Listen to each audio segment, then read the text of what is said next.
अपन combined translation plus rotation motion पढ़ रहे थे। कंबाइंड ट्रांसलेशन प्लस रोटेशन हमने बोला कि combined translation plus rotation motion को अगर ढंग से पढ़ना है तो असलियत में हमें उसकी एनालिसिस को दो भाग में तोड़ देना चाहिए। One is the path of the centre of mass and second is the path of the particles with respect to.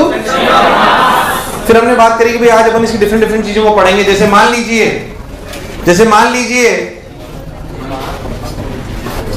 तो अगर हमको ध्यान देंगे तो अपन क्या करते हैं कि combined translation plus rotation motion दो भाग में तोड़ दिया, ये भी समझ में आ गया। अब अपन छोटी-छोटी बातें पढ़ते हैं। सबसे पहले देखो distance and displacement in combined translation plus rotation. Distance and displacement, distance and displacement.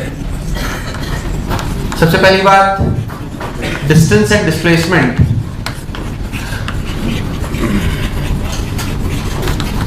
In combined translational plus rotational motion. Distance and displacement combined translation plus rotational motion, बिल्कुल सिंपल सी बात। अगर अपन सबसे पहले डिस्प्लेसमेंट की बात करें, इसे मान लो मैं आपको बोलूं कि एक आपका एक बॉल है, वो v और ओमेगा से घूम रही है, वो v और ओमेगा से घूम रही है। क्या ओमेगा बराबर v बाई आर? ओमेगा बराबर कैसे बताते हो? नहीं, मैंने पूछा क्या ओमेगा बराबर v बाई आर? इस बात की कोई गारंटी? पहली बात, ये बाद में पढ़ेंगे प्योर रोलिंग की कंडीशन है फिक्स सरफेस पे। हमेशा ओमेगा बराबर v बाई आर हो ये जरूरी नहीं है। वो तो ओमेगा बराबर v बाई आर तब होता है पार्टिकल सर्कल में चलता था। अरे भाई साहब, तो पार्टिकल की स्पीड सेंटर के लिए ओमेगा आर होती थी। यहाँ पे v तो सेंटर मास की रफ्तार है। अरे यार, तुमने ओमेगा बराबर v बाई आर क्या पढ़ा था? उस पार्टिकल की रफ्तार जो सर्कल में चलता था, जो ओमेगा से घूमता है। यहाँ पे ये वो v थोड़ी है। अरे ये v किसका है? तो बस v और ओमेगा देखते बच्चा पागल हो जाता है, ओमेगा बराबर v बाई आर। अबे कैसे हो सकता है? मैं इसे 2 रेडियन पर सेकंड से घुमाऊं और रफ्तार 100 मीटर पर सेकंड दूं? ये तो मेरी कॉल है ना। v is a different thing, v is a velocity of centre of mass. तो ओमेगा बराबर v बाई आर मन में बसा मत लेना। ओमेगा बराबर v बाई आर एक अलग चीज थी। हाँ, यहाँ पे भी एक स्पेशल केस में आएगी, वो एक अलग बात है, पर उसका लॉजिक डिफरेंट होगा। उसका लॉजिक वो वाला नहीं होगा जो वहां पे था। यहाँ पे लॉजिक अलग होगा। खैर उसके बाद में चर्चा करेंगे। खैर हमारी कोई बॉडी ऐसी घूम रही है, मान लीजिए मैं यहाँ पे ओरिजिन ले लूं। क्या ले लूं? सबसे पहली बात मुझे अगर डिस्प्लेसमेंट चाहिए, मैं यहाँ भी ओरिजिन ले सकता हूँ, यहाँ भी ले सकता हूँ। मुझे अगर डिस्प्लेसमेंट चाहिए किसी भी पॉइंट का, मान लो पॉइंट ए, ये पॉइंट ए मुझे चाहिए भाई साहब, what is the displacement of point A as a function of time t? What is the displacement of point A as a function of? मुझे लगा है तुम्हें आया। तो what is the displacement of the point as a function of time t? तो क्या करेंगे simply, क्या हमने वही बात करी थी कि सबसे पहले हम इसको दो हिस्सों में तोड़ देंगे। सबसे पहले क्या सेंटर मास को देखेंगे? चलो बताओ सेंटर मास कितना चल लिया? अपन इसको दो हिस्सों में तोड़ दिया। अगर अपन ध्यान देखें तो सेंटर मास कितना चल लिया ओरिजिन से? कितना चल लिया? ओहो vt चल लिया। तो सेंटर मास तो यहाँ गया भाई साहब। अच्छा भाई बहुत बढ़िया, ये पॉइंट अपना यहाँ पे ओरिजिन था, ये अपने समझ में आ गया इतना। अच्छा अगर हम देखें तो जो चीटा है जो सेंटर मास में बैठा हुआ है उसने रिपोर्ट करा कि भाई साहब ये पार्टिकल घूम गया ओमेगा टी। कितना घूम गया? मुझे लगा है तुम्हें आया नहीं आया? अभी दोनों को क्लब कर दो। तो ओरिजिन से अगर आपका ओरिजिन इस जगह पे था, ध्यान से देखो, तो आपका सेंटर मास यहाँ पे था, तो आपका सेंटर मास यहाँ पे आया और आपका पार्टिकल यहाँ पे ये ओमेगा टी। मुझे लगा नहीं तुम्हें आया। तो इस पॉइंट के कोऑर्डिनेट कैसे लिखेंगे? ध्यान से देखना कि ये दूरी है vt, बेकार रिस्पांस। ये दूरी है vt, ये है अगर r तो ये है r cos ओमेगा t और ये है, तो क्या x कोऑर्डिनेट हो गया vt minus r sin omega t। What is y coordinate? r minus r cos omega t। रटना नहीं है, समझना है कि कर क्या रहे। अरे भाई साहब हाँ ना बोल। तो y कोऑर्डिनेट क्या है? r minus r cos omega t। बताओ यस और नो? मुझे बताओ किसी भी पॉइंट के कोऑर्डिनेट क्या किसी भी टाइम पर लिख सकते हो? मुझे लगा है तुम्हें आया कि नहीं आया? सोच लो। हाँ ना बोल। कोई दिक्कत? अगर मैं ओरिजिन इसको ले लेता तब भी क्या मैं सवाल कर सकता था? बहुत छोटी बेसिक बातें बता रहा हूँ, ढंग से समझते चलो अपने आप आ जाएंगी। तो इसके रेस्पेक्ट में भी ले सकता था, उसके रेस्पेक्ट में भी ले सकता था, जहां पे भी ले लो। बेसिक बात ये है कि मुझे उसे दो हिस्सों में तोड़ना आना चाहिए। सबसे पहले मैं सेंटर मास को देख लूं। किसको देख लूं? मैं सेंटर मास कितना चल लिया, फिर सेंटर मास से पूछूं कोई पार्टिकल कहां है तो उसने भी बता दिया, फिर दोनों को एनालिसिस करके बता दूं। फिर जो बोला चमका। क्या पे करूं? समझ आ गया? क्या ये डिस्प्लेसमेंट है कि डिस्टेंस है? ये कोऑर्डिनेट्स हैं, ये क्या है? और डिस्प्लेसमेंट लिखना हो तो क्या करें? क्या under root of x2 x1 का whole square plus y2 y1 का डिस्टेंस यही चीज है कि अलग चीज है? डिस्प्लेसमेंट यहाँ बिल्कुल क्लियर है? क्या कोऑर्डिनेट और डिस्प्लेसमेंट लिखना मुझे आ गया है? डिस्टेंस की चर्चा अपन तब कर पाएंगे, हालांकि डिस्टेंस की चर्चा अपन पहले कर चुके हैं जब हमने काइनेमेटिक्स पढ़ी थी, मोशन ग्रेविटी 2 में। अरे यार हाँ बोल, तब मेजरली में चर्चा बता चुका था, फिर भी आज एक बार जल्दी से रिपीट कर दूंगा। पहले बता, जो मैं बोला चमका? क्या मैं तेज बोल रहा हूँ कि समझ आ रहा है? तार मुताबिक फटाक से। डिस्टेंस पे बात, अभी वेलोसिटी स्पीड की बात करूंगा, हालांकि मैं कर चुका हूं पहले उसकी चर्चा, पर फिर भी अपन पागल हो जाते हैं।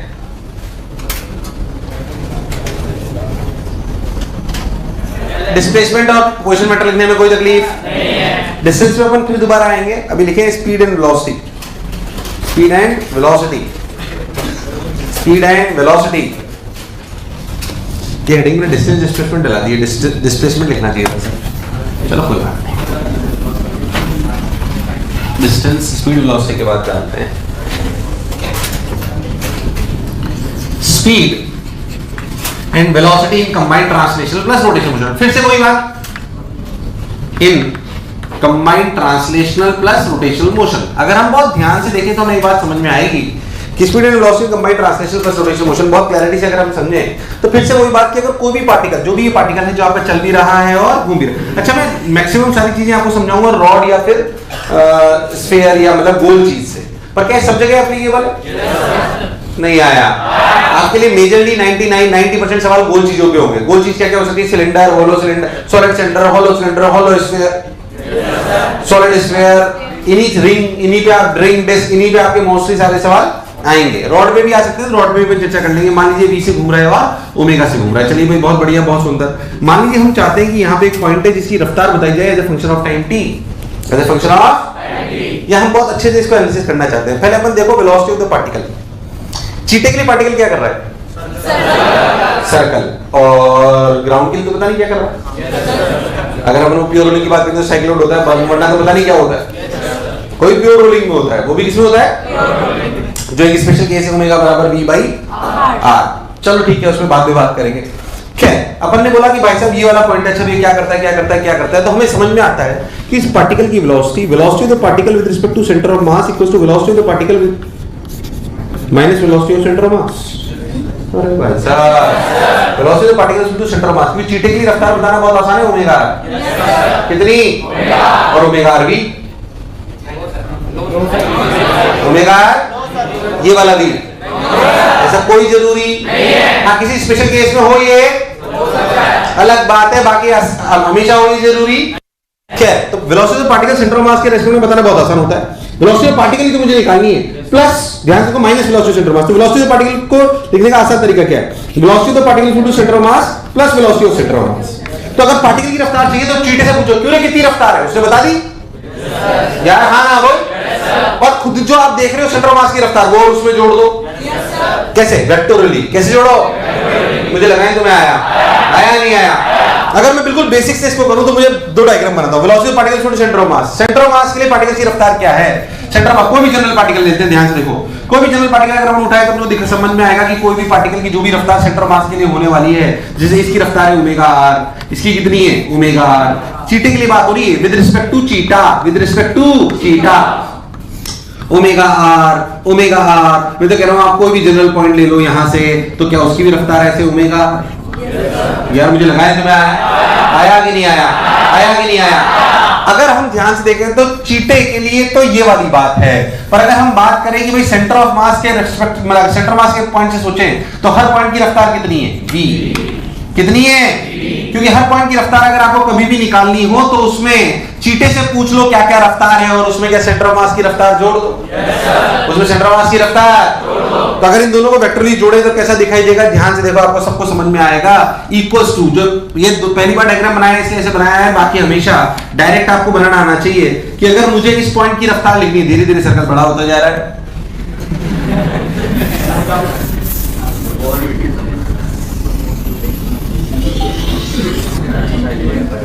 इस पॉइंट के लिए अगर डायरेक्ट लिखने का तरीका क्या होता है? इस पॉइंट के लिए दो बात, चीटे के लिए पूछो भाई कितनी रफ्तार? ओमेगा, और फिर जोड़ दो चीटे की रफ्तार खुद प्लस v।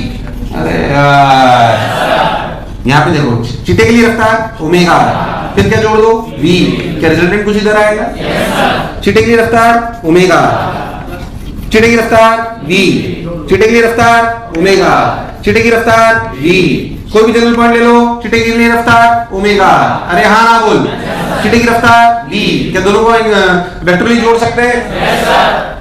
अब वेलोसिटी भी आ गई, स्पीड भी आ गई, उसमें कोई खास बात नहीं है। वेलोसिटी का मैग्नीट्यूड ही तो भाई साहब स्पीड होगा, वेलोसिटी का मैग्नीट्यूड ही तो, यार मुझे लगा नहीं तुम्हें आया कि नहीं आया। तुम बस अपने मन में एक बात पूछ लो कि अगर कोई भी चीज घूम और चल रही है तो उसके किसी भी पॉइंट की रफ्तार और स्पीड लिखना मेरे लिए बड़ी बात नहीं है। सबसे पहले सेंटर ऑफ मास पर बैठकर चीटे से पूछ लो भाई कैसे चल रहा है पार्टिकल, उसने बताया उसमें स्पीड की चीटे की जोड़ दो वेक्टरली, कैसे जोड़ दो, खेला खत्म। जो आपके लिए स्पेशल केसेस आएंगे वो जनरली क्या होंगे, वो जनरली वो होंगे जब ओमेगा बराबर क्या होगा v/r। अब इन्हें कैसे आते हैं क्या आते हैं उसमें चर्चा नहीं कर रहा, पर आप भी जानते हो स्पेशल केस है जो प्योर रूलिंग के होंगे, ओमेगा बराबर v/r, मतलब omega r equals to v, omega r equals to. अगर ऐसा होगा तो सोचिए डायग्राम बहुत आसान हो जाएगा, और आसान हो जाएगा जो जनरली काम में आता है। ये रफ्तार कितनी होगी 2v, क्योंकि ओमेगा r की वैल्यू क्या है, अरे भाई साहब नहीं आई यार, ओमेगा r की वैल्यू क्या है, अरे नहीं आया।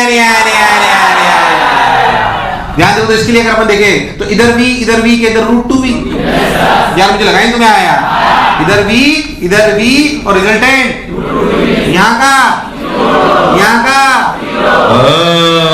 यहाँ का इधर v इधर √2v। क्या कोई जनरल लिखना हो तो भी लिख सकते हैं क्या? मैं तो कह रहा हूँ थीटा एंगल ले लो, अगर थीटा एंगल ले लो तो ये v और ये भी v। अगर आप और ध्यान से देखो तो खूबच क्या ये एंगल थीटा, तो क्या एंगल दोनों के बीच का 180 माइनस थीटा, तो जो नेट स्पीड आएगी वो कितनी आएगी इस वाले केस में, v net equals to √v² plus v² plus 2v² cos 180 minus theta. तो वही तो बोला 90 माइनस थीटा, मुझे फालतू 180/2 बोला था, सुनते नहीं तुम लोग। अरे हाँ ना बोल यार। तो भाई साहब कितना है, v तो कॉमन आ गया, एक √2v कॉमन आ गया, अरे है ना, cos 90 में से कितना होता है, कितना होता है, तो क्या है 1 minus sine theta, what is 1 minus, तो 1 प्लस क्यों cos 90 में थीटा होता है, हाँ तो साइन थीटा से बोला क्या हो रहा है, हाँ साइन थीटा को अभी तक 180 घुसा हुआ है दिमाग में, तो साइन थीटा, तो 1 प्लस साइन थीटा कितना,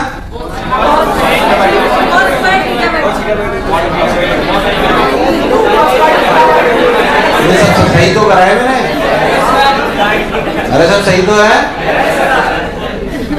ये थीटा तो ये थीटा सही है, इधर v तो ये कितना सही तो है, √a² + b² + 2ab cos theta तो होता है, इतने सालों से आ रहा है सर, अब क्यों नहीं आ रहा, b² + v² + 2v² cos 90 minus theta, cos 90 minus theta is what, तो ये आ गया √2v और 1 प्लस sin थीटा को क्या लिखते हैं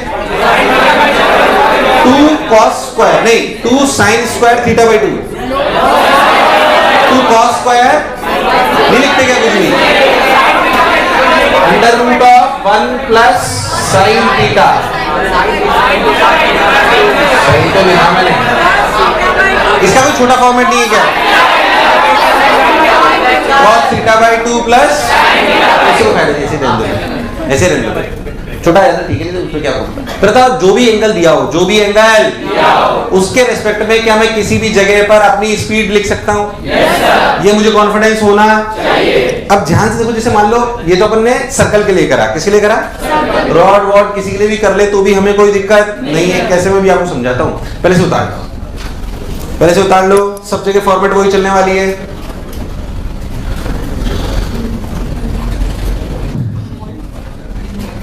इधर देख, ओमेगा इक्वल्स टू v/r, ठीक है भाई अपनी बात समझ में, एक मिनट, कॉन्फिडेंस है कि कोई भी चीज अगर चल रही हो घूम रही हो क्या स्पीड लिख सकते हैं, स्पीड और लॉस लिख सकते हैं। जैसे मान लो मैं आपसे बोलूं, इधर सुनना, मान लो मैं आपसे बोलूं कि एक रॉड है भाई साहब 2 मीटर पर सेकंड चल रही है, बोलो क्लियर है, रॉड की लेंथ 4 मीटर है, कितनी है 4 मीटर, और ऐसे घूम रही है, मान लो ऐसे घूम रही है 5 रेडियन पर सेकंड से, क्या आप टॉपमोस्ट पॉइंट की रफ्तार लिख सकते हो, ओरली बोलो,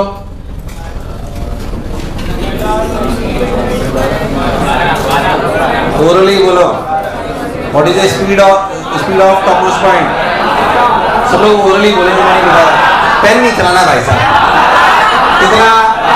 कितना कैसे बोला, क्या रफ्तार है omega plus v, omega r, अच्छा मैं आपसे बोलता हूँ what is the speed at 1 second, मान लीजिए मैं ऐसे बोलता, सुनेगा एक समझो कि ओमेगा आप लेते हैं, ओमेगा आप लेते हैं π/3 रेडियन पर सेकेंड। बोलो क्लियर? अब मैं आपसे पूछता हूं what is the speed of A after 2 seconds?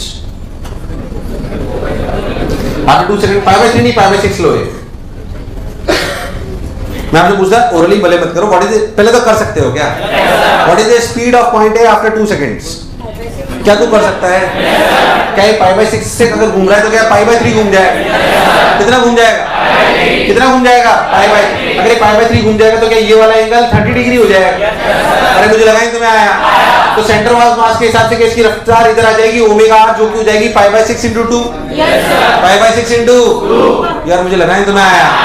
और दूसरी रफ्तार अगर अपन ध्यान देखें, ऐसे थोड़ा बनाया तो थोड़ा सा ऐसे कंफ्यूज मत हो, यहाँ पर 30 डिग्री मतलब सवाल बनाने में कोई कमी नहीं है। इधर रफ्तार हो गई भाई साहब π/6 मतलब π/6 × 2 π/3 मीटर पर सेकंड। और क्या इधर रफ्तार है 2? अरे फिर आवाज नहीं आई यार। क्या ये एंगल 60 डिग्री है?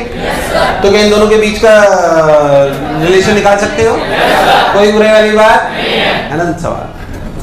मेन बात, कोई भी body combined translation plus rotation में हो तो मुझे उसकी स्पीड और वेलोसिटी लिखनी आनी चाहिए। आप चाहो तो और पे करूं, नहीं चाहो तो आगे बढ़ो। एकदम पक्का? सबके आवाज नहीं आई? क्लैरिटी एकदम? छोटी छोटी बातें एकदम 110% क्लैरिटी होनी चाहिए अपने को। पहले तो जो बोला चमका। चलो आ जाओ नेक्स्ट लेक्चर। इसी का अगले यहीं से जो अपन पहले भी प्रूव कर चुके हैं, अगर मेरे को कभी भी किसी भी चीज का डिस्टेंस चाहिए हो, हालांकि ये बहुत कम पूछा जाता है और इसके सवाल मैं पहले भी करा चुका हूं, एक बार फिर से कर दो ताकि मुझे कॉन्फिडेंस आ जाए। अगर हमें कभी भी किसी भी इसमें डिस्टेंस पूछा जाए, क्या पूछा जाए? Distance in combined translational plus rotational motion, तो आप सब लोग जानते हो कि डिस्टेंस निकालने का जो तरीका होता है बेसिकली वो होता है इंटीग्रेशन v dt की integration of mod of v dt। मुझे लगा है तुम्हें आया? Integration of mod of v dt क्या काइनेमेटिक्स में सीखा था? डिस्टेंस निकालने का तरीका होता है integration of mod of v dt और डिस्प्लेसमेंट होता है इंटीग्रेशन ऑफ v dt। कभी भी डिस्टेंस आ जाए तो मेरे कान खड़े हो जाने चाहिए। तो अगर हम बहुत ध्यान से देखें तो हमें एक बात समझ में आती है कि अगर हमारा कोई भी पार्टिकल ऐसे चल रहा है, मेरी बात बहुत ध्यान से सुने, अगर हमारा कोई भी पार्टिकल ए यहाँ पर है तो किसी भी टाइम टी पर जो उसकी स्थिति होगी वो उसकी स्थिति होगी ऐसी कि भाई साहब वो घूम चुका होगा ओमेगा टी। कितना घूम चुका होगा? पॉइंट ए ओमेगा टी घूम चुका होगा। अगर अपन ध्यान से देखें तो अगर ये ऐसे v और ओमेगा से घूम रहा है, क्या मैं तेज बोल रहा हूँ कि आपको समझ आ रहा है? इसको तेज तो नहीं लग रहा? बहुत बढ़िया साहब, अच्छा अपन ने बोला ऐसे। तो अपन ने यहाँ पे अपने ये रफ्तार लिखी ओमेगा आर। क्या लिखी? Omega r. और इधर अपनी रफ्तार है v। क्या इन दोनों का समेशन ही मेरा स्पीड है? मेरी मुझे लगा नहीं तुम्हें आया। हम जानते हैं कि किसी भी पॉइंट की स्पीड लिखने का तरीका है velocity of the particle with respect to centre of mass, that is omega R, that is और velocity of the particle velocity of the centre of mass v। अगर ध्यान से देखो तो ये ओमेगा टी है 90 माइनस ओमेगा टी है 90, तो क्या कुल मिला के 180 माइनस ओमेगा टी 180 माइनस। अगर आप मोड ऑफ वेलोसिटी लिखना चाहते हो तो क्या लिखेंगे? ध्यान से सुनना, under root of v square plus omega R का whole square, v square plus omega R का whole square plus 2v plus 2v omega R into cos of 180 minus omega T. देखना कैलकुलेशन वाइज कोई गलती नहीं करूं, conceptually सब कुछ सही है। तो v square plus omega R का whole square plus 2v omega R cos of 180 minus omega T, क्या सब कुछ सही करा है? नहीं आया। ये ओमेगा टी तो ये कितना? 90 plus 90 minus omega T cos 180 minus omega T minus, अरे cos 180 minus omega T minus cos omega T, तो अपना आ गया v square plus omega R का whole square plus 2v omega R minus के साथ cos of omega T root में। ये basically speed is function of time है। इसको इंटीग्रेट करोगे तो क्या आएगा? टाइम। क्या आएगा? डिस्टेंस। क्या आएगा? डिस्टेंस। अगर अपन बहुत ध्यान देंगे तो अपने को समझ में आएगा कि जो वहां पे आ रहा था वो यहाँ पे कैसे आ रहा है। सुने अच्छे से, जो स्पेशल केस है क्या है? पहली बात, this is the real procedure to calculate distance. This is the real procedure to calculate distance.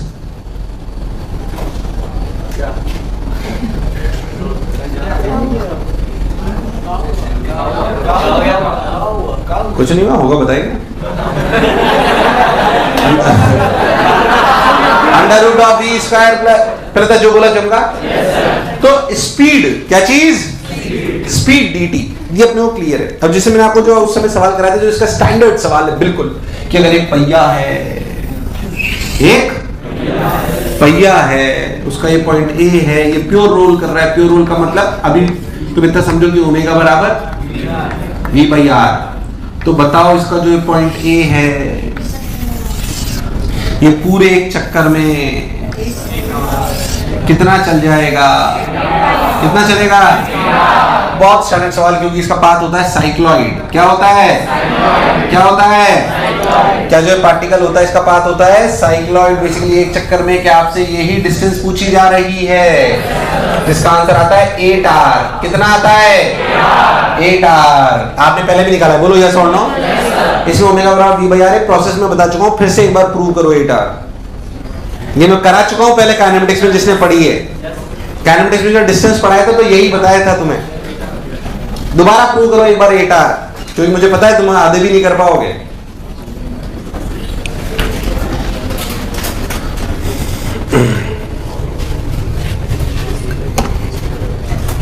हाँ भाई इधर देखिए, listen to me very carefully.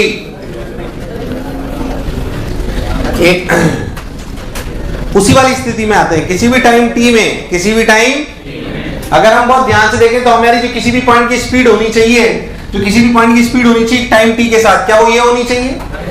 यार बेकार रिस्पॉन्स। किसी टाइम t पे जो स्पीड होनी चाहिए वो ये होनी चाहिए। अगर हमारा स्पेशल केस है ओमेगा बराबर v बाई आर, मतलब क्या omega r equals to v। Omega r equals to अगर v है तो स्पीड की वैल्यू क्या है? ध्यान से देखो, under root of v square plus v square minus 2v square cos omega t। मुझे लगा नहीं तुम्हें आया। ध्यान से देखो तो क्या रूट 2v कितना 1 माइनस कॉस ओमेगा t। मैं इसलिए कंफ्यूज हो रहा था वहां पे, मुझे लग रहा था वैसे ही आ जाएगा 1 minus cos omega t 2 sine square omega t by 2। तो root 2 sine omega t by 2। पहले तो तुम्हें चमका नहीं चमका? अरे कभी तो हाँ ना बोल। तो ये value I basically 2v sine omega t by 2। ऐसे मार तो नहीं देते हो, 2 ने 2 को मार दिया ओमेगा t। तुम्हारा पहले करते थे ऐसा ही है। 2v sine omega t by 2 ने 2 को ये आ गया क्या? This is speed as a function of time t। अब अगर हमें पूरा एक चक्कर चाहिए तो टाइम पीरियड क्या है?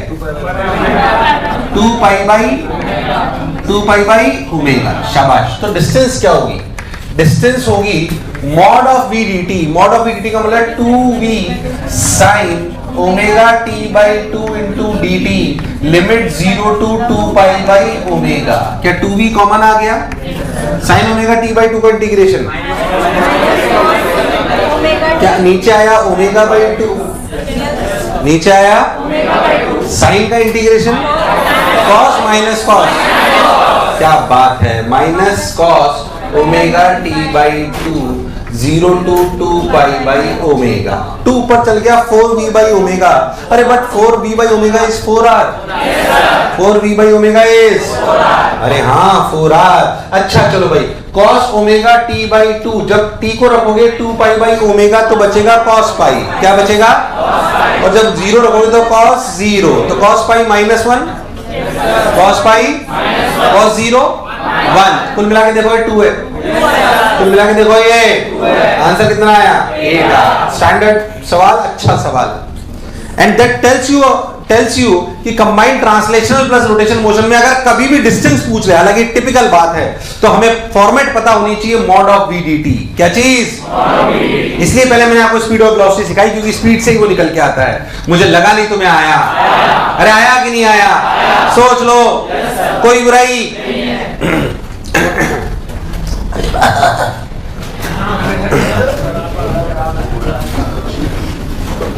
फिर जो मैं बोला चमका? इसमें कोई दिक्कत?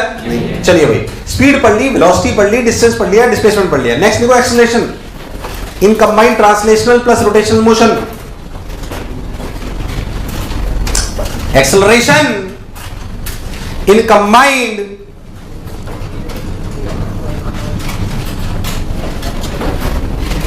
Translational plus rotational motion.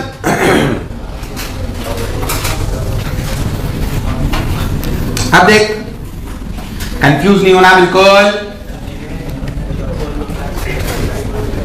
इधर सुन,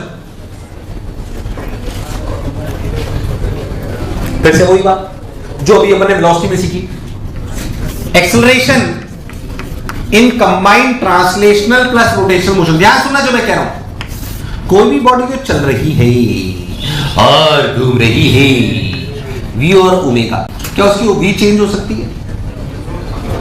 जो बॉडी चला और घूम रही है उसकी क्या वी चेंज हो सकती है? नो क्यों बोले थे? तुम्हारी कार क्या वी चेंज नहीं होता? तो साइकिल में भी नहीं होता क्या? बैठते बोलते हो 10 मीटर पर सेकंड, चौकियों जैसी बात करते बिल्कुल। वी और ए कोई बुराई वाली बात, बहुत बढ़िया सा। अच्छा ओमेगा क्या ओमेगा चेंज हो सकता है? क्या ओमेगा चेंज हो सकता है? तो क्या अल्फा भी हो सकता है? क्या हो सकता है? तो मैंने तो सबसे स्पेशल केस माना, बी भी है, ओमेगा भी, ए भी और अल्फा भी, सब कुछ मान लिया। अब मेरे को किसी भी पार्टिकल का अगर एक्सेलरेशन लिखना हो तो फिर से वही बात चीटे से पूछो, कैसे लिखना चाहिए? Acceleration of the particle with respect to cheetah equals to acceleration of the particle minus acceleration of cheetah. अरे भाई हाँ ना, बेस्ट तरीका तो वही था, वैसे 2 हिस्सों में तोड़ लो, 2 हिस्सों में, बहुत बढ़िया साहब। तो acceleration of the particle equals to acceleration of the particle with respect to cheetah plus acceleration of cheetah. अब मैं तुझे एक बात बताता हूं, चीटे के लिए पार्टिकल क्या कर रहा है? सर्कल। चीटे के लिए पार्टिकल क्या कर रहा है? अब सर्कुलर का ज्ञान रख, कितने एक्सेलरेशन होते थे? ए टेंजेंशियल और ए, तो ऐसे समझ के एक्सेलरेशन ऑफ पार्टिकल 3 तरीके से लिखते हैं, A tangential, A radial plus A of cheetah. खेला खत्म। किसी भी पॉइंट का अगर एक्सेलरेशन लिखना हो जो चल रहा हो और घूम रहा हो तो उसमें 3 एक्सेलरेशन जोड़ दो। अरे यार, ए टेंजेंशियल, ए रेडियल, ये उसी के 2 हिस्से हैं भाई साहब। ए एक्सेलरेशन तो पार्टिकल में चीटर में 2 ही एक्सेलरेशन होते थे, ए रेडियल और ए। जैसे मान लो मैं इसके लिए लिखूं, तो अगर मैं एक्सेलरेशन ऑफ द पार्टिकल अगर मैं इसको 2 हिस्सों में तोड़ूं तो पार्टिकल के लिए कैसे लिखेंगे? ध्यान देना, कोई खास बात नहीं, पार्टिकल के लिए अपन कोई भी पॉइंट अगर लिखें तो अपने दिखा देगा ऐसे, ओ ये अगर अपना बड़ा हो गया कोई बात नहीं। Radial omega square r, tangential alpha, फिर ओमेगा स्क्वायर आर, फिर अल्फा, फिर अल्फा ओमेगा स्क्वायर आर, और जनरल के भी लिख सकते हैं, मैं आपको ऐसे लिख के बताता हूं ताकि आपको फील आ जाए। Alpha r omega square r. अरे कभी तो हाँ ना बोल। 2 डायग्राम और बनाने पड़ेंगे, नहीं बनाए सुन, क्या बना देते हैं, चलो मर जाओगे नहीं तुम। है ना, चीटे के एक्सप्रेशन की बात करते हो क्या? सब जगह सब जगह सब जगह ए, सब जगह ए। क्या इन दोनों का समीशन होना चाहिए? इन दोनों के समीशन की अगर बात करें तो यहाँ पे 3 एक्सप्रेशन, ए प्लस अल्फा और अंदर की तरफ ओमेगा स्क्वायर। मुझे लगा नहीं तुम्हें आया। अरे कभी तो हाँ ना बोल। इन द सेम वे अगर यहाँ पे एक्सेलरेशन की बात करें तो ओमेगा स्क्वायर आर, इधर कितना अल्फा और इधर कितना ए। ऐसे अगर यहाँ की बात करें तो ओमेगा स्क्वायर आर अल्फा ए।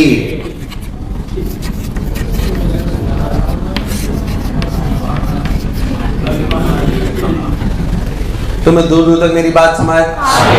मैं तो कह रहा हूं अगर किसी जनरल पॉइंट का लिखना हो एक्सेलरेशन तो भी मुझे 1% कष्ट नहीं है। इसमें कौन सी खास बात है? देखो किसी भी जनरल पॉइंट लिखना हो डायरेक्ट लिखना आना चाहिए। मान लो कि यहाँ से किसी भी एंगल थीटा पे पूछा जाए तो जाहिर सी बात है ए इधर आएगा, अल्फा आर इधर आएगा और क्या ओमेगा स्क्वायर आर इधर आएगा।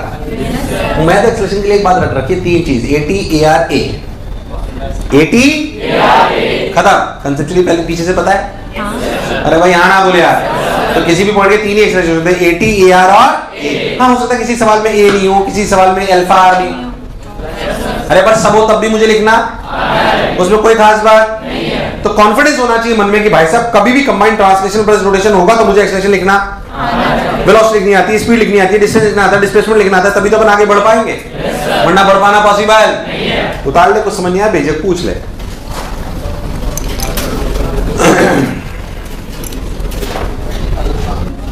पे करूं, समझ आ गया? पे करूं, पे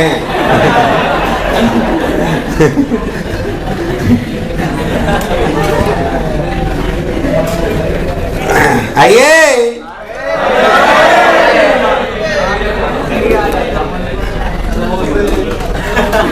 समोसे नहीं आए ना? आ जाएंगे, मरो मत। तो एक्सेलरेशन लिखना आ गया, वेलोसिटी आ गई, स्पीड आ गई, डिस्प्लेसमेंट आ गया, डिस्टेंस आ गया, और क्या लिखे? एक्सेलरेशन आ गया, बहुत बढ़िया, शाबाश। अब बात करते हैं मोमेंटम की। किसकी? मोमेंटम। देखो, momentum in combined translation plus rotation motion. यार इन सबके प्रूफ थोड़े लंबे लंबे होते हैं, कराऊं क्या वो, या डायरेक्ट लिखा दूं? और उसमें उलझ और जाते हैं साला कई बार। कराओ, चले उलझ गए तो तू भी नहीं पढ़ते रहना। दिमाग सब लोग चलाएंगे मिलके,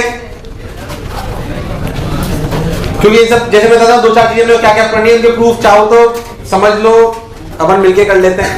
मैं जनरली कराता नहीं हूं ऐसे, तो याद रखने होते हैं वैसे तो सब अपने को याद होना चाहिए। प्रूफ कहां से आते हैं मैं आपको बताता हूं, तो मिलके करेंगे, क्योंकि मैं भी हमेशा कराता नहीं हूं उनको। ध्यान सुनो, उसमें याद कर अपन ने, मैंने तुम्हें एक चीज बताई थी कि अगर आप सेंटर मास में बैठ जाओ तो M1 R1, मैंने तेरे को बताई थी अगर हम सेंटर मास में बैठ जाए तो M1 X1 + M2 X2 + M3 X3 + M4 X4 क्या हो जाता है? 0।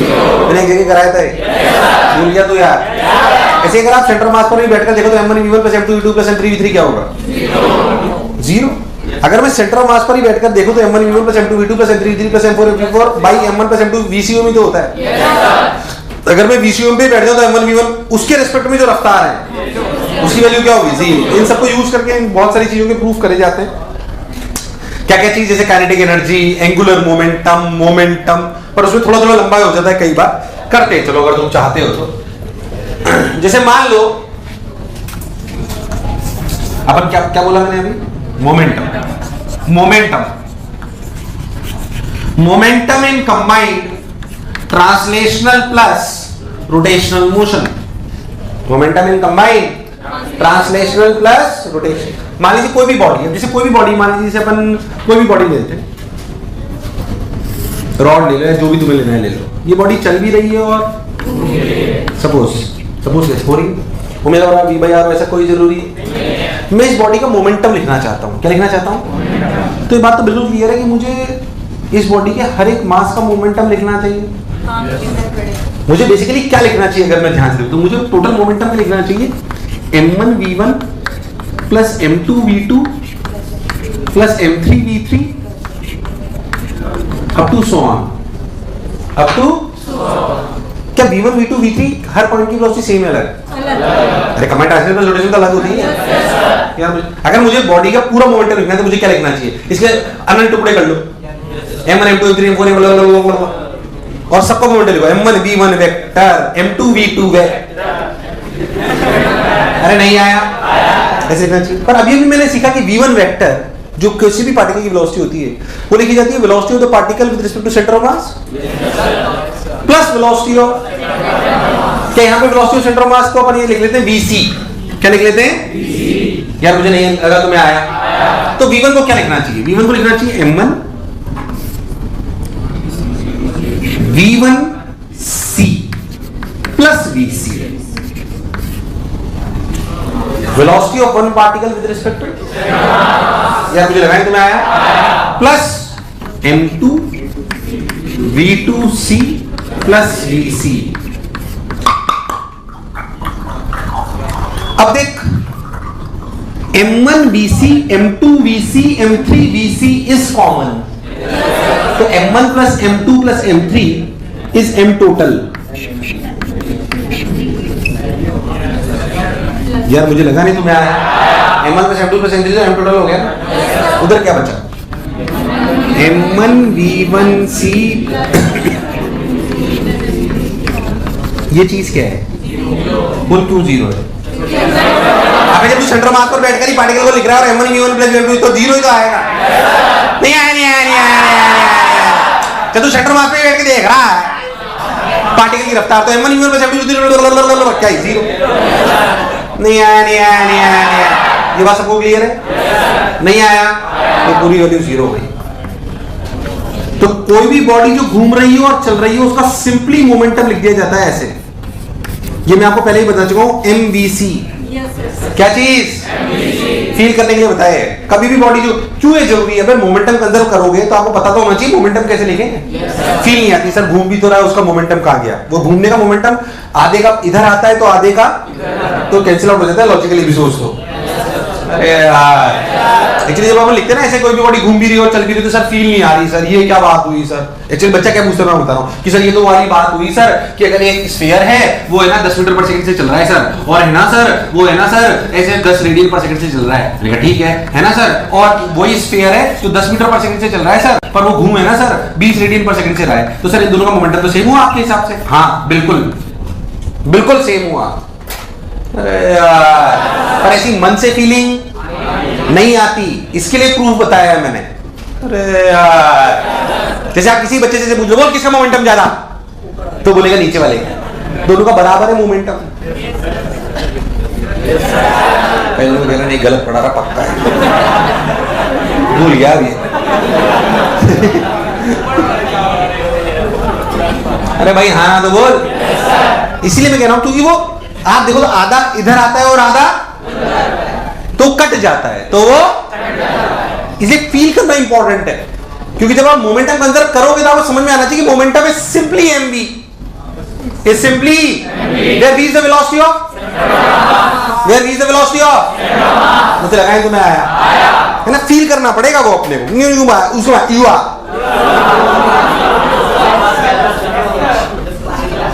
अरे आया कि नहीं आया, सोच लो, गारंटीड। उतार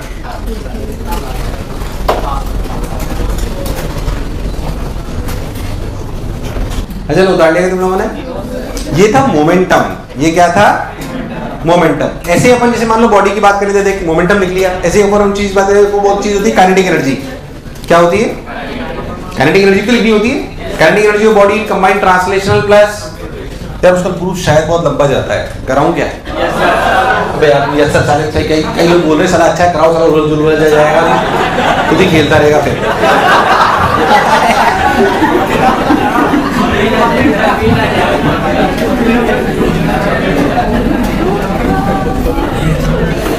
आ जाओ। Kinetic energy in combined translational plus rotational motion. जाहिर सी बात है कि हमें जो बॉडी चल रही है, जो बॉडी चल रही है और घूम रही है उसकी काइनेटिक एनर्जी हमें चाहिए होती है। क्या चाहिए होती है? काइनेटिक। फिर से वैसे अगर हम बात करें रॉड लेने जो भी हमें लेना हो तो हमें बहुत सिंपल सी बात समझ में आती है कि अगर हम कोई भी पार्टिकल लें ऐसे बी से चल रहा है और ओमेगा से घूम रहा है तो इसकी जो टोटल काइनेटिक एनर्जी होनी चाहिए वो वास्तविकता में होनी चाहिए half m1 v1 square plus half m2 v2 square plus half and so on. क्या नहीं आया? नहीं आया। अगर आप बहुत ध्यान से देखो तो आपको एक बात समझ में आएगी कि v1 को क्या लिख सकते हैं? v1c प्लस vc का whole square plus half of and so on, जो भी है तो चलता जाएगा। अब अगर आप बहुत ध्यान देखो तो हाफ m1 v1c का whole square and so on plus half m1 vc का स्क्वायर, तो इसमें ना m टोटल आ जाएगा। टोटल क्यों आएगा? टोटल क्यों आएगा बोलो भी? अरे हाँ ना बोल, समझ में आ गया? देखा गड़बड़ नहीं करूं मैं, फिर कह रहा हूं हमेशा नहीं कराते प्रूफ। प्लस बचा 2 ने 2 को मार देगा, 2 को मार देगा m1, अच्छा vc सब में आएगा vc, तो m1 v1c plus m2 v2c up to so on, ये तो 0 है।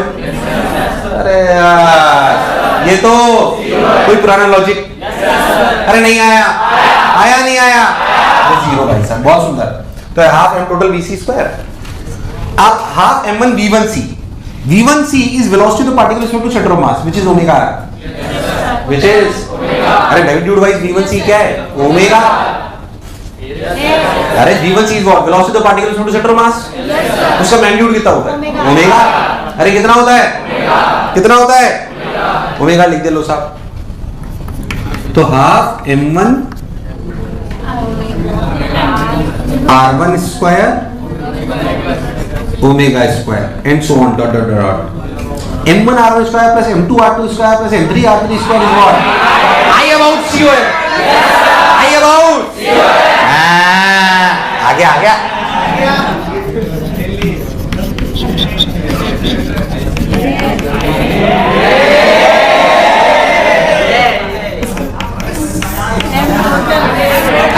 टोटल मतलब मुझे लगा है तुम्हें आया आया कि नहीं आया? अरे प्राण पखेरु सोच लो। तो कोई भी बॉडी जो चल रही है और घूम रही है उसकी काइनेटिक एनर्जी लिखी जाती है हाफ, पहले तो उसकी सेंटर मास लिख दो, half M VC square, half M. फिर चीटे पे बैठ करना बार बार वही है, velocity of the particle with respect to centre of mass के half I omega square plus velocity plus kinetic energy of centre of mass is what, half M we square. Simple, करना वही है तुम्हें। अच्छा आई याद रखना किसके अबाउट, पूरा प्रूफ इसलिए बताया आपको ताकि आपको बात समझ में आए। तो पहले तो चीटे से पूछो कितनी काइनेटिक एनर्जी, वो बोलेगा हाफ आई ओमेगा स्क्वायर। आई किसके अबाउट, किसके अबाउट, फिर चीटे की काइनेटिक एनर्जी लिख दो उसे पॉइंट मास मान के, हाफ एम वी स्क्वायर। खेला खत्म। क्योंकि काइनेटिक एनर्जी लिखना बहुत इंपॉर्टेंट है, नहीं तो एनर्जी कैसे कंजर्व करोगे, एनर्जी कंजर्व करना possible.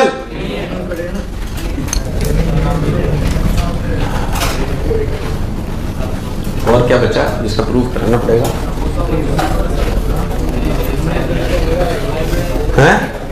Angular momentum half I omega square plus half M we square. क्या पिक्चर क्लियर है? अब तुम्हें समझ में आना चाहिए। मान लो एक हॉलो स्फीयर है, सॉरी सॉलिड स्फीयर है। मान लो अगर सॉलिड स्फीयर है और वो चल रहा है v से और वो घूम रहा है ओमेगा से, और मान लो बोल दिया जाए ओमेगा बराबर v बाई r, तो बताओ उसकी काइनेटिक एनर्जी क्या होगी? क्या आप सब लोग लिख सकते हो? देखो भाई half M we square plus 2 by 5 half m r square into omega square that is v by r का। क्या तुम्हें काइनेटिक एनर्जी लिखनी आती है? बेसिकली फॉर्मूला ढंग से याद होना चाहिए। इसलिए क्योंकि अगर आप काइनेटिक एनर्जी लिख नहीं पाओगे तो एनर्जी कंजर्वेशन नहीं कर पाओगे, मोमेंटम नहीं लिख पाओगे तो मोमेंटम कंजर्वेशन नहीं कर पाओगे, एंगुलर मोमेंटम नहीं लिख पाओगे तो नहीं कर पाओगे, वेलोसिटी स्पीड और एक्सेलरेशन सब अपने को लिखना आना। तो आधे से ज्यादा सवाल तो वैसे ही खत्म हो जाते हैं। बच्चा इसलिए अटक जाता है आगे, उसे लिखना ही नहीं आता। लिखना नहीं आएगा तो कहां से करेगा भाई? इसलिए मैंने बहुत अलग अलग इन सबको कराया। पहले था जो बोला चमका, तो मैंने स्पीड पढ़ा दी, वेलोसिटी पढ़ा दी, डिस्टेंस पढ़ा दी, डिस्प्लेसमेंट पढ़ा दिया, वेलोसिटी पढ़ा दी, एक्सेलरेशन पढ़ा दिया, काइनेटिक एनर्जी पढ़ा दी, मोमेंटम क्या रह गया? अच्छा एंगुलर मोमेंटम लंबा आएगा क्या शायद? चलो देखते हैं। एंगुलर मोमेंटम उस वो और पे करूं, क्लियर है? तो सबकी आवाज नहीं आई यार, पक्की बात, सोच लो। तो next is angular momentum conservation. Proof बताऊं डायरेक्ट लिख दूं? यार गजब हो यार, टेस्टिंग कर रहे हो ना मेरी? नहीं आया ना तो तुम जिम्मेदार हो गए। नहीं मैं क्यों, मैं तो पहले बोल रहा हूँ लंबा हो जाता है कई बार शायद।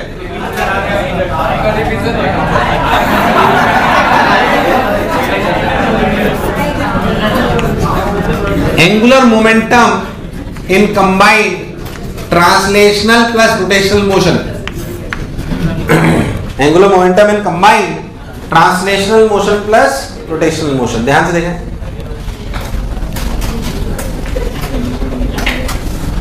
जैसे मान लो कि ये बॉडी है, चल रही है और घूम रही है, VC और ओमेगा। कैसे करेंगे? मान लो पॉइंट ए है जिसके अबाउट आपको एंगुलर मोमेंटम लिखना है। मान लो पॉइंट है जिसके अबाउट आपको, वास्तविकता में क्या चीज, वास्तविकता में जो एंगुलर मोमेंटम लिखा जाएगा पॉइंट ए के अबाउट, वो लिखा जाएगा m1 r1 cross v1 vector plus m2 r2 cross v2 vector. ये r1 कहां से लेंगे?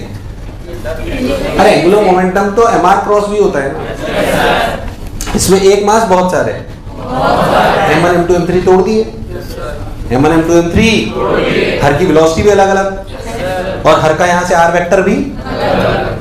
ऐसा समझ कि मान लो ये r वेक्टर है तो ये RCOM वेक्टर है और ये R1C है। हाँ हाँ हाँ ठीक, तुम्हें नहीं आया? So what is R1 vector? RC vector plus, अरे लंबा तो नहीं हो जाएगा, चल ट्राई करते हैं। नहीं है अरे हाँ ना बोल यार, पहले तो वो इक्वेशन मैंने सही लिखी है क्या? लिखा सब कुछ सही है, ढंग से रिजॉल्व करेंगे तो आएगा, इसमें कोई शक वाली बात नहीं है। तो RC vector, R1C vector, R1 vector सबने बोला ठीक, मैंने भी बोला ठीक। आइए अब देख R1 वेक्टर कितना है? R1C, कुछ गलती तो नहीं कर रहा, प्लस RC V1 क्या है? V1C प्लस VC तो थी क्रॉस V1C प्लस VC। हे भगवान, and so on and direct बता दो।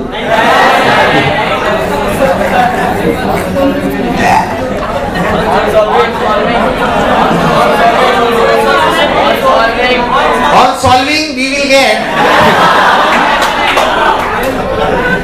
ready, लिखते हैं एक term R1C vector cross V1C vector. R1C कहाँ है? ये रहा। चलो इस पर चर्चा करते हैं। पहले एक टर्म ये सिग्मा सिग्मा होंगे सब। ये सब क्या होंगे? मल्टीपल टाइम्स आएंगे ना। तो पहले लिख लेते हैं, फिर कुछ तो करेंगे। लाना क्या है तो अपने को पता ही है। लाना क्या बता दूं पहले, ताकि सबकी बुद्धि चलने लगेगी क्या आना चाहिए। M1 R1C cross EC। ये टर्म जीरो हो गई, ध्यान से देखो भाई, ध्यान से जो जो दिख रहा है वो कर लो। ये जीरो क्यों? ध्यान से VC कॉमन है। VC M1 R1C plus M2 R2C plus M3 R3C। अरे M1 R1C R1 कहां के रेस्पेक्ट में? तो सेंटर ऑफ मास में तो ओरिजिन माना है, तो आएगा तो वापस ओरिजिन ही। ये बात पहले भी बोल चुका हूं यार। M1 R1C क्या चीज है? अगर हम किसी भी बॉडी के सेंटर ऑफ मास को ही ओरिजिन मान लें तो उसके रेस्पेक्ट में अगर कोऑर्डिनेट लिखेंगे x, y, तो क्या M1 x1 plus M2 x2 plus M3 x3 zero ही आएगा? क्या R1C is the coordinate when we assume that the center of mass is at the origin? अरे हाँ ना तो बोल। तो मेरे हिसाब से टर्म क्या है? जीरो। सब लोग पहले सोचो समझ में आए जीरो क्यों हुआ? अरे कभी तो हाँ ना बोल। चलिए भाई और आगे चलते हैं। और कौन सी टर्म है? Sigma M1 RC cross V1C। M1 V1C M2 V2C कुछ हुआ नहीं? जीरो नहीं, बन गया अभी बनाता हूं देखो। Sigma M1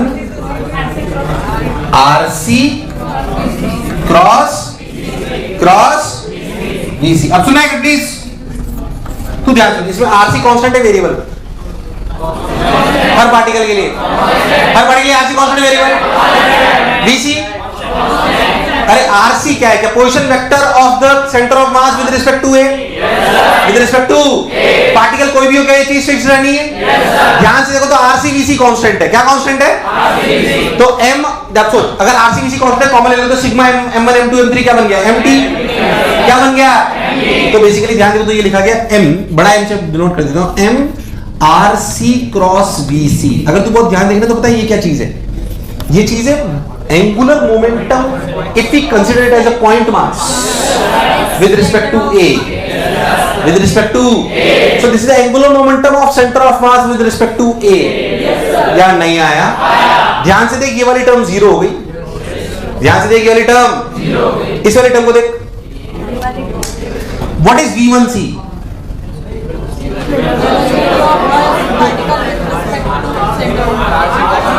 what is V1C? एक मिनट, M1 V1C क्या हुआ? जीरो हो गया। M1 V1C plus M2 V2C, क्या RC कॉमन आ गया? तो M1 V1C plus M2 V2C क्या आ गया? जीरो। क्या सबको चमका जीरो? तो ये टर्म आई ओमेगा नीचे। अरे वो तो आंसर तो पता है ना यार।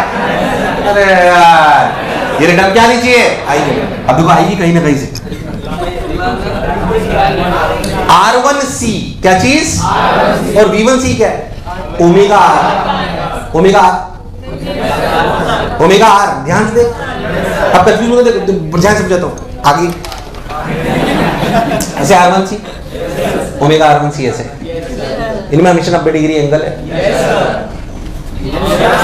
तो अगर लॉजिकली समझ तो कोई भी पोजीशन वेक्टर, बिल्कुल कोई भी पोजीशन, कोई भी बॉडी जो घूम रही है उसमें अगर तो बहुत ध्यान से देख तो ये ओरिजिन से ये हो गया R1 और ये क्या हो गया? Omega R1। क्या दिस इज V1C? तू अगर बहुत ध्यान दे तो इनमें एंगल कितना है? 90। तो क्या मुझे ऐसे लिखना चाहिए mod of R1 mod of V1C into sine 90? मतलब R1C और ओमेगा 1C, R1C और V1C में एंगल कितना है? ये मानता है? मानता है कि नहीं मानता है? तो क्या मेरे को चुपचाप लिख लेना चाहिए M1 R1 V1C का मैग्नीट्यूड। व्हाट इज V1C का मैग्नीट्यूड? ओमेगा R1 का sigma. What is M1 R1 square? क्या चीज? आई ओमेगा।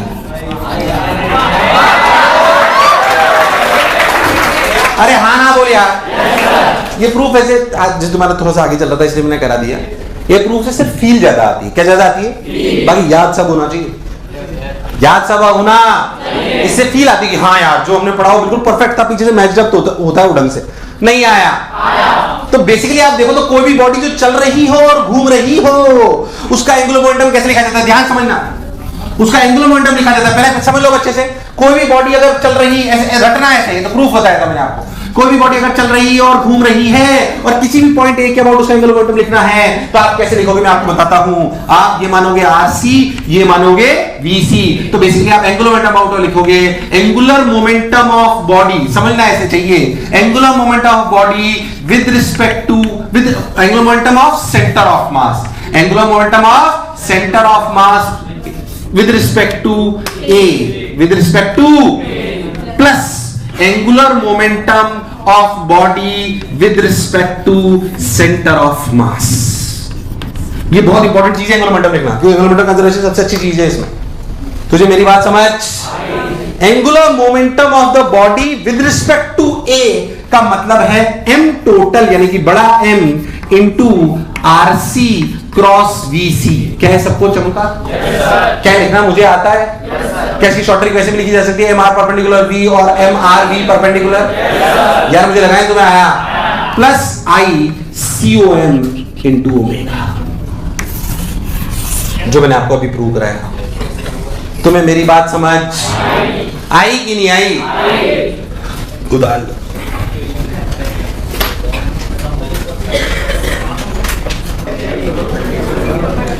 बात नहीं। So this is angular momentum of the body about any point A which is MRC VC। यार please, अरे अभी मत खा, रुक जा। किसी ने खाया ना भाई साहब, जेई में 10 नंबर कट जाएंगे उसके। आ रहे हैं तुम्हारे, आइए।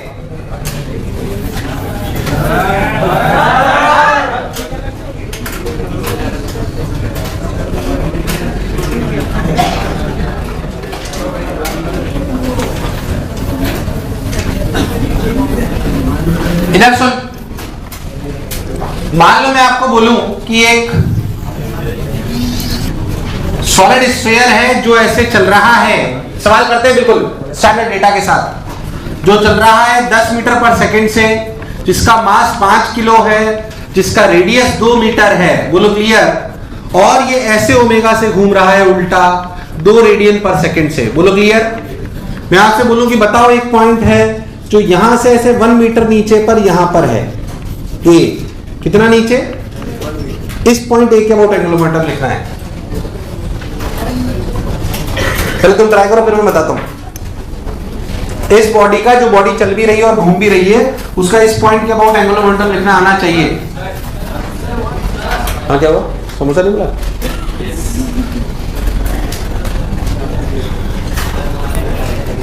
नहीं लिख पाए ना? जो उसने सिखाया बिल्कुल वैसे करो। पहले इसे पॉइंट मास मान लो सेंटर पे रखा हुआ, उसका एंगुलर मोमेंटम लिखो। फिर सेंटर ऑफ मास से पूछो क्या एंगुलर मोमेंटम है, और डायरेक्शन का ध्यान रखना। डायरेक्शन का ध्यान रखना,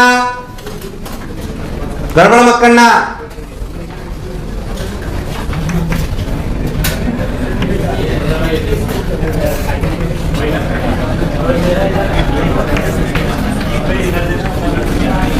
अरे तुम लोग सवाल से कोई मतलब नहीं, समोसे के लिए मर रहे हो बस।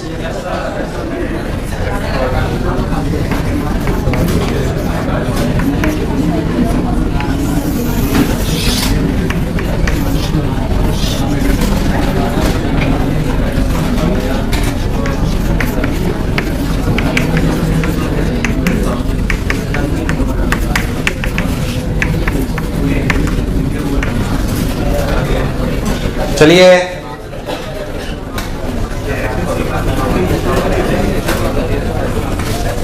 नहीं आया ना? क्या सिखाया एंगुलर मोमेंटम लिखते वक्त? Angular momentum of the body with respect to, पहले अपन लिखेंगे angular momentum of the centre of mass with respect to point. क्या सेंटर मास को पॉइंट ऑब्जेक्ट मान लें? क्या सेंटर मास 10 मीटर पर सेकंड चल रहा है? क्या उसका मास 5 किलो है? क्या तो सवाल कर सकता है? एम आर क्रॉस वी में आर परपेंडिकुलर क्या है? क्या है? शाबाश, डायरेक्शन बोल, डायरेक्शन बोल, डायरेक्शन बोल। 5 इंटू 10 इंटू 1, 50 अंदर बाहर, अंदर, सिंपल। बाकी दूसरे वाले का क्या? आई ओमेगा, बाहर अंदर, बाहर अंदर। आई कितना? 16, 2/5 mr स्क्वायर है ना, 2/5 mr स्क्वायर। क्या 8? अब आपको आई सारे याद होने, तो 8 इंटू 2 16, बाहर अंदर, बाहर अंदर। तो नेट कितना आया? 50 माइनस 16, 34 अंदर, 34। तब तो जिसको ये नहीं लिखना था एंगुलर मोमेंटम कहां से कंसीडर करेगा भाई? उसे पता भी पड़ जाए angular momentum consider, angular momentum लिखना ही नहीं आता तो क्या करेगा? इसलिए कह रहा हूं सारा बेसिक आना या आ गया तो वैसे कमेंट आ गया, आसान हो जाएगा। फिर तो कंजर्वेशन आता ही हमें, पहले आप कंबाइन करेंगे बस। एक और करो, तुम्हारी शक्ल देख के मुझे पता पड़ा। हाँ बेटा, मास m 3 kg नहीं, चलो 3 kg, लेंथ जो है 4 मीटर, ऐसे चल रहा है 5 मीटर पर सेकंड से, रॉड है ऐसे घूम रही है ओमेगा, कुछ भी ले लो 2 रेडियन पर सेकंड से। यहां से 1 मीटर ऊपर पॉइंट ए है,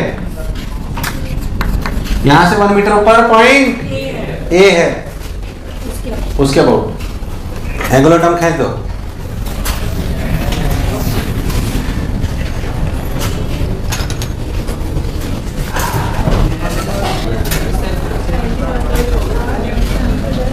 या तुमसे नहीं हुआ यार? आइए ml square by 12 m into 3 ml square यानी कि 4 का स्क्वायर बाई 12 यानी कि 4, और मैं डायरेक्ट लिख देता हूँ। मास कितने मैंने 3 इंटू 1 इंटू 5 बाहर प्लस 4 इंटू 2 अंदर, 15 माइनस 8।